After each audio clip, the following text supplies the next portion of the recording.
અગતરાયના પર્વતભાઈ હતા. પર્વતભાઈ કેવા મુક્ત હતા એવું મોટા સંતોના મોઢે આપણે સાંભળ્યું છે કે પર્વતભાઈ જ્યારે નાવા બેહે ને ત્યારે 68 તીરથો ત્યાં દર્શન કરવા આવતા હતા. સમજ્યા? હવે 68 તીરથો દર્શન કરવા મેં એક દિવસ ગામનું આખા મોટા બધા માણસોએ નક્કી કર્યું કે આપણે કાશીએ જવું અને ગંગાજીમાં સ્નાન કરવું અને ત્યાં ભગવાનના દર્શન કરવા, ત્યાંથી પછી હરિદ્વાર જવું.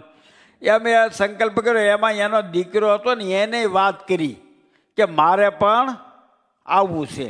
એટલે એ વાત થઈ એટલે કોઈ એમ કીધું કે ભાઈ તારા ઘરે 68 તીરથ અહીંયા, ત્યાં તારે જવાની ક્યાં જરૂર છે, અહીંયા જ છે, તારા ઘરે 68 તીરથ છે.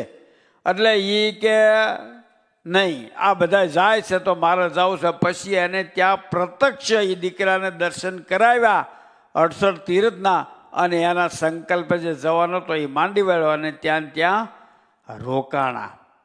એવા પર્વતભાઈ હતા. પર્વતભાઈના બાપુજીએ એક ફેર મારા એને કીધું પર્વતભાઈને કે આ શેઠનું એક આપણું ખેતર